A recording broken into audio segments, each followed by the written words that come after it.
It's Mrs. Woywood, and we're ready to do Chapter 13 of I Survived the Eruption of Mount St. Helens, May 18th, 1980. This is by Lauren Tarshish, who's written several I Survived books. This one is about volcanic eruption in Washington State, and if you remember, we left our friends in Chapter 12 face down in a gaping hole, trying to breathe, feeling hot ash, feeling hot air, wondering if they are all going to survive. So I want you to be listening in this chapter, about how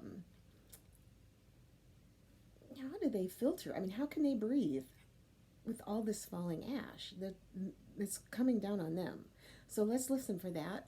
And then we'll see how they fare and who can come out of that deep hole. Chapter 13. Jess opened her eyes, but she couldn't see. She brushed the dirt from her eyes and blinked, but there was still only darkness. Was it night? Had she gone blind? Jess sat up, gasping at the searing pain that racked across her back. She'd been badly burned, she could tell.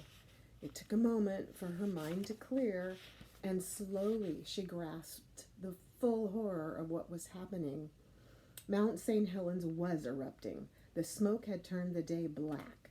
The pyroclastic surge had exploded over them, and somehow they were still alive in this hole in the ground. "Sam!" she choked. "Eddie!" A voice rasped from somewhere close. "I'm here," Sam said softly. "Eddie's hurt." Jess inched over, groping in the darkness until her fingers brushed their faces. She felt tears. Jess fought back her own tears and took a deep breath. She tried to stand, but the fallen tree imprisoned them in the hole. It would be impossible to try to climb out in the dark. They'd have to wait. Until the sky lightened. But when would that be? The mountain roared, and every few minutes there was a new explosion that rattled Jess's bones.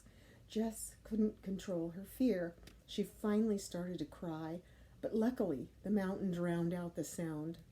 Jess felt something falling on her head. Warm flakes. Ash, she realized. It began as a few sprinkles falling lightly like hot snow, and then suddenly they were in an ash blizzard. The warm flakes swirled up Jess's nose and into her mouth. She covered her face, but it did no good. The flakes completely filled the air. The ash tasted disgusting, like dirt mixed with chalk. It clogged up her nose and blocked off her throat.